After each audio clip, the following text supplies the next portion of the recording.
అమాయకుల్ని పహల్గామ్లో ఉగ్రవాదులు, పాకిస్తాన్ ప్రేరేపిత ఉగ్రవాదులు ఎంత ఘాతుకం చేశారో మనందరికీ తెలుసు.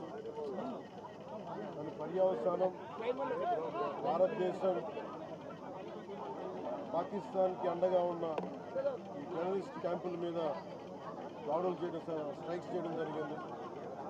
వారి ఉగ్రవాద శిబిరాలని ధ్వంసం చేయడం జరిగింది. దానికి కంటిన్యూటీగా యాక్షన్ పాకిస్తాన్ కూడా మనకి కాల్పులు జరపడం, వీటి సరిహద్దుల్లో ముఖ్యంగా 5 రాష్ట్రాల్లో చాలా తీవ్ర చాలా ఉద్విగ్నతతో కూడిన పరిస్థితులు ఏర్పడ్డాయి. ఆ క్రమంలో మన ఆంధ్రప్రదేశ్కు సంబంధించిన మురళీ నాయక్ కూడా అగ్నివీర్గా గత 2 సంవత్సరాలు 22లో వెళ్ళిన వ్యక్తి.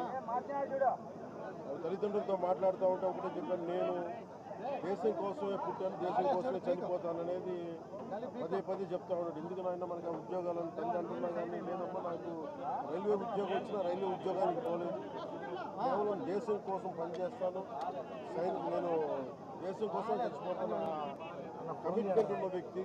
కానీ దురదృష్టవశాత్తు చాలా చిన్న వయసులో 23 ఏళ్ల వయసులో తన ప్రాణాలని కోల్పోవాల్సి వచ్చింది. పదే మొన్న కూడా ఏం చెప్పారంటే, నిజంగా ఉగ్రవాదుల తూటాలు కానీ సరిహద్దులు యుద్ధాలు కనుక జరిగితే దాని పర్యావసనం, దాని ప్రాణాలు మొత్తం సమస్త భారతంలో అవి కనిపిస్తూనే ఉంటాయి, దాన్ని ఎక్కువ అవుతూనే ఉంటాయి.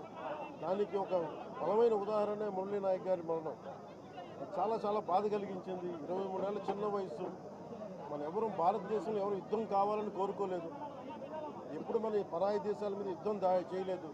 మనల్ని సంరక్షించుకోవడంలో మనం యుద్ధం చేయని తప్పక పరిస్థితులు.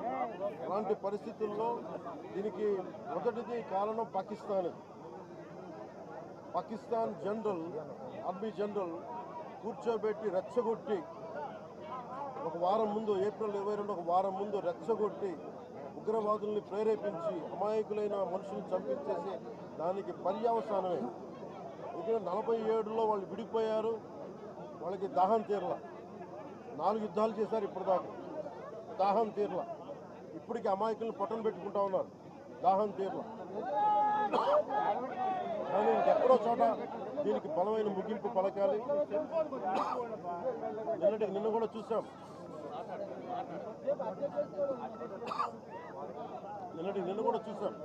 సీజ్ ఫైర్ అన్న తర్వాత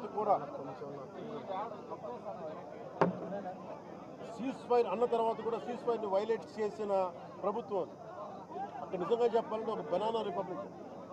దానికి ఎవరు మాస్టర్సో తెలియదు పాకిస్తాన్.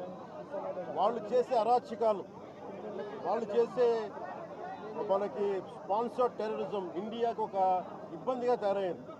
అది మన ముంబై దాడులు కావచ్చు, కాశ్మీర్లో ఎథ్నిక్ క్లెన్సింగ్ కావచ్చు, ఇది ఒక రిపీటెడ్. కోయంబత్తూర్ దాడులు కావచ్చు, పేలుళ్ళు కావచ్చు, జామా మస్జిద్ పేలుళ్ళు కావచ్చు, లేదంటే గతంలో జరిగిన మనకి గోకుల్ చాట్ పేలుళ్ళు కావచ్చు, లుంబిని పార్క్ పేలుళ్ళు కావచ్చు, ఇవన్నీ కూడా ఎక్కడో చోట దీనికి ఒక ముగింపు పలకాలి. దీనికి ఒక బలమైన గుణపాఠం చెప్పాలనేది నరేంద్ర మోదీ గారి ప్రజలందరూ కోరుకున్నారు ఆయన. దీనికి ఇప్పుడే సోదరులు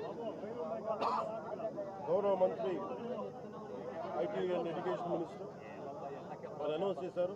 గౌరవ ముఖ్యమంత్రి చంద్రబాబు గారి తరఫున, అలాగే నరేంద్ర మోదీ గారి తరఫున ఇక్కడికి మంత్రివర్గం అందరం ఉన్నాం. ఇక్కడ అందరూ మేము ముగ్గురు కూర్చొని ఇందాక గౌరవ ముఖ్యమంత్రి గారి సూచనల మేరకు ఇందాక సోదరులు మన లోకేష్ గారు చెప్పినట్టుగా దాదాపు 50 లక్షలు ఎక్స్గ్రేషియాని ప్రకటిస్తూ ఉన్నారు.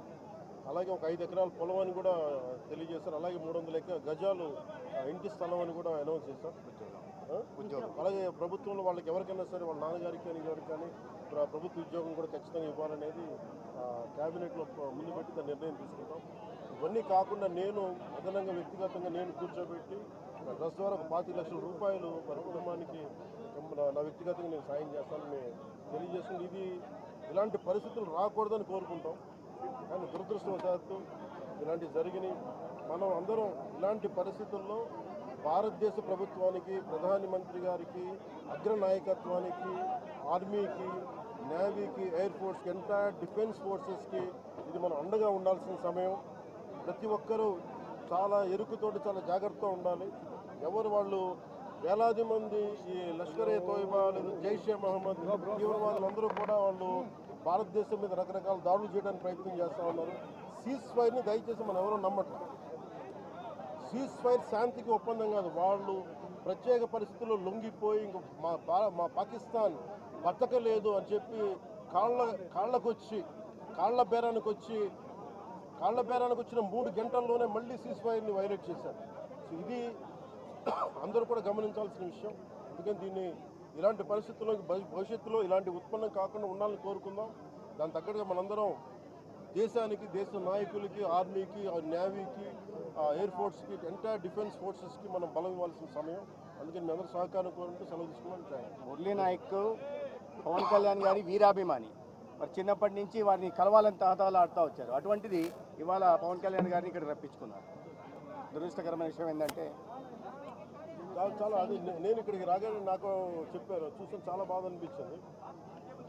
అతను ఇష్టపడవచ్చు కానీ దేశానికి, మా అందరికంటే కూడా దేశాన్ని ప్రేమించే వ్యక్తి, అలాంటి వ్యక్తిని కోల్పోవడం నిజంగా చాలా మా అందరికీ కూడా, లోకేష్ గారికి కానీ, మా మంత్రి గారికి కానీ, ప్రతి ఒక్కరికి చాలా చాలా బాధ కలిగిస్తాం.